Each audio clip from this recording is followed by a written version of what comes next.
করেন, কেউ ফ্যামিলি নিয়ে করেন, কেউ একা করেন, অথবা প্রবাসে আরব আমিরাতে আছেন বা দুবাই আছেন, আপনার জন্য খুবই গুরুত্বপূর্ণ তথ্য এই ভিডিওটাতে থাকছে। যদি সম্ভব হয় ভিডিও শেয়ার করবেন, পাশাপাশি যারা শুনছেন আত্মীয় স্বজন আছে, সাময়িক সময়ের জন্য ছুটি নিয়ে, মিনিমাম 3 মাসের জন্য ছুটি নিয়ে আপনি দেশে ছুটি কাটাতে আসেন। কারণ আজকে ইরান যে ঘোষণা দিয়েছে, এই ঘোষণার পর ইরান যা ঘটাবে, তা ঘটালে অনেক মানুষ পুরা আরব আমিরাত ধাস করতে পারে, ক্র্যাক করতে পারে। তো এই ক্র্যাক হইলে, যেহেতু আমার বাংলাদেশের অনেক প্রবাসী ভাইরা সেখানে আছেন, সো আপনারা নিজ নিজ এলাকা থেকে নিরাপদ দূরত্বে থাকবেন। মার্কিনী বিনিয়োগকারী যে প্রতিষ্ঠানগুলো আছে, সামরিক ঘাঁটিগুলো আছে, যদি আপনি ওইখানে জব করেন, আপনি সরে যান। এখন শুধুমাত্র মার্কিন সামরিক বাহিনীর প্রতি ইরানের এই মুহূর্তে গোস্বা হচ্ছে টোটাল আরব আমিরাতকে, বলা হচ্ছে পুরা আরব আমিরাতকে গুড়াই দেবে ইরান। কেন আসলে হঠাৎ করে এই জিতটা আসলো? এটা মেইন কয়েকটা কারণ আছে। এটা মেইন কারণের মধ্যে ইরান বিশ্বাস করে যে ইসরায়েল এবং যুক্তরাষ্ট্র যৌথভাবে ইরানে যে অভিযান চালাচ্ছে, এতে সরাসরি সংযুক্ত আরব আমিরাত তারা জড়িত আছে এবং ইরান এটাকে বিশ্বাস করে। এক সাক্ষাৎকারে ইরানের 2জন উচ্চপদস্থ কর্মকর্তা এই তথ্য দিয়েছে। তারা বলছে আরব আমিরাত ইরান বিরোধী মার্কিন ইসরায়েল যুদ্ধে সক্রিয় ভূমিকা পালন করছে। কোন ধরনের স্থল অভিযান যদি শুরু হয়, অর্থাৎ মার্কিন প্রেসিডেন্ট ডোনাল্ড ট্রাম্প যেই 10,000 সেনা দিয়ে দেশের ভেতরে এবং বাহিরে বিশেষ যে অভিযান শুরু করতে যাচ্ছে ইরানকে দখল করার জন্য, যদি এমন কোনো পদক্ষেপ বাস্তবায়নের দিকে যায় মার্কিন যুক্তরাষ্ট্র, এজ এ রেজাল্ট আমিরাতের, শুধুমাত্র মার্কিন যুক্তরাষ্ট্রের সম্পদ না, আমিরাতের রাষ্ট্রীয় সম্পদগুলোকেও হামলার টার্গেট করবে ইরান এবং ব্যাপক হামলা করবে। এগুলোকে ধুলোর সাথে মিশিয়ে দিবে, বুর্জ আল খলিফারেও খুঁজা নাও পাওয়া যাইতে পারে। আর অন্যদিকে ইরান তাদের যেই যে প্রস্তুতি হিসাবে নিজস্ব 10 লক্ষ সেনা তারা কিন্তু প্রস্তুত করে রাখছে।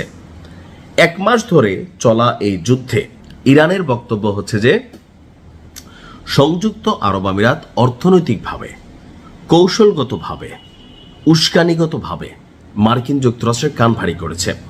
অতীতে এমনিতেও একটা দ্বীপ নিয়ে ইরান এবং আরব আমিরাতের মধ্যে লড়াই ছিল, যেটা এখন ইরানের দখলে আছে।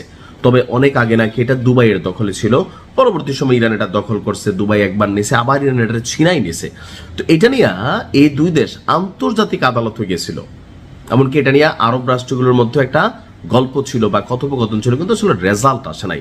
তো সেইখান থেকে পাশাপাশি ইসরায়েলের সাথে আরব রাষ্ট্রগুলোর, বিশেষ করে আরব আমিরাতের যেই সখ্যতা, স্বীকৃতি দেওয়া, বিভিন্ন ধরনের অবস্থান নেওয়া, তো সবকিছু মিলিয়ে ইরান এমনিতেই আপনার অনেকটা ক্ষিপ্ত আরব আমিরাতের উপর। আর এখন যেহেতু সরাসরি ইরান এবং ইসরায়েল যুদ্ধে অবতীর্ণ হয়েছে, তো সেখানে আরব আমিরাতকে টার্গেট করেছে। এমনকি ইরান বলছে যদি স্থল অভিযান শুরু হয় তাহলে পুরো আরব আমিরাতকে ঘুরাই দিবে।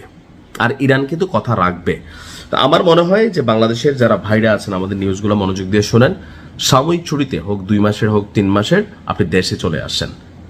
এটা খুবই জরুরি, কারণ যে কোনো মুহূর্তে পরিস্থিতি বদলে যাবে। আল্লাহ ইরানকে হেফাজত করুক। আর আরব আমিরাতের উচিত ইরানের কাছে মাফ চাওয়া। আমরাও চাই না এরকম যুদ্ধ।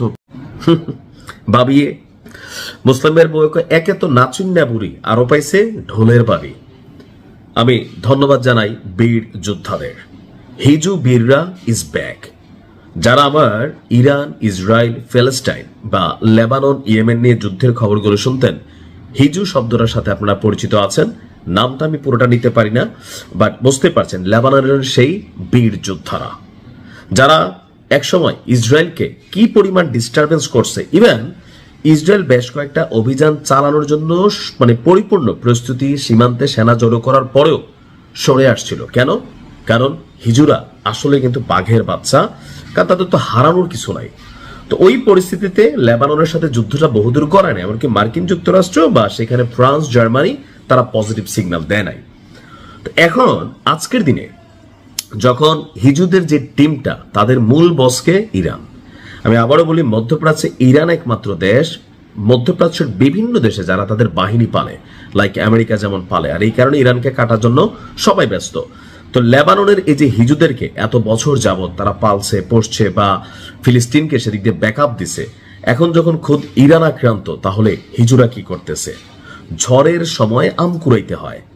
আম কখন কুড়াইতে হয়? যখন ঝড় হয় তখন, সাথে সাথে, নয়তো একটু পরে আমার আপনি এসা পাবেন না। তো এখন ইরান আপনার ঝড় তুলেছে ইসরায়েলে। কিসের ঝড়? ইরানের যে প্রতিরক্ষা মন্ত্রী তিনি কি বলছেন? যে ইসরায়েলের আকাশ আমরা অন্ধকার হতে দিব না। কিভাবে? যে ইসরায়েলের আকাশে এত বেশি ক্ষেপণাস্ত্র মারমু, সবসময় আকাশ আলোকিত থাকবে।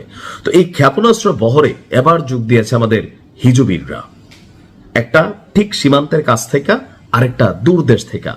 এমনকি একটা শহরের মেয়র, এই ভিডিও খুবই ভাইরাল, ইসরায়েলের একটা স্টেটের মেয়র কান্না করতে করতে নিহুরে 14 গোষ্ঠী সহ আদর করছে। কি বলছে? যে হয়তো প্রতিরক্ষা সিস্টেম দে, তুই তুকারি। কেন? কারণ এই শহরটাতে 24,000 নাগরিক ছিল। রাইট নাও স্ট্যাটিস্টিক্স বলছে সেখানে 10,000 আছে। আর এই যুদ্ধ যদি 1 সপ্তাহ গড়ায়, তাহলে পুরো একটা স্টেট বা একটা কি বলা যায় শহর ইসরায়েলের জনশূন্য হয়ে যাবে। তো এই যখন পরিস্থিতি, 30তম দিনে পাল্টা আক্রমণে যৌথভাবে অভিযান পরিচালনা করছে ইরান এবং আপনার হিজুবীররা। দুই পক্ষের যৌথ হামলায় ক্ষণে ক্ষণে কেঁপে উঠছে ইসরায়েলের বিভিন্ন শহরগুলো। এরই অংশ হিসাবে আজকে ইসলির শহরে প্রায় শতাধিক ক্ষেপণাস্ত্র ছড়েছে হিজুরা, আর শতাধিক ছড়েছে কারা? ইরানরা, অর্থাৎ ডাবল সেঞ্চুরি। ইসরায়েলি গণমাধ্যম বলছে উত্তর ইসরায়েলে ইরানি হামলার সাথে হিজুদের রকেট হামলাও শুরু হয়েছে। এই জোড়া হামলার কারণে 100টিরই বেশি শহরে সতর্ক সংকেত বা সাইরেন বেজানো হয়েছে। এখানে মজার একটা বিষয় বলি, সব দেশে লুটেরা আছে। গতকালকে আন্তর্জাতিক গণমাধ্যম আল জাজিরার একটা ভিডিও ফুটেজ দেখলাম। ইসরায়েলের জনগণ এখন করে কি, রেস্তোরাঁ থেকে খাবার টাবার অর্ডার দেয়, টেক আউট। তো প্যাকেট টেকেট করে খাবার নিয়ে বসে থাকে। কেন? কখন ইরানের ক্ষেপণাস্ত্র হামলা হবে, সাইরেন বাজবে। তো সাইরেন বাজলে কি হয়? সবাই দোকানপাট বন্ধ বন্ধ করে ধরেন একটা সিস্টেমে আটকায় যায়, ভাইগা টাইগা যায়। তো ওই সময় আবার দোকান থেকে খাবারও লুট হয়। অর্থাৎ রোম যখন পড়ছিল, নিরু তখন বাঁশি বাজাচ্ছিল।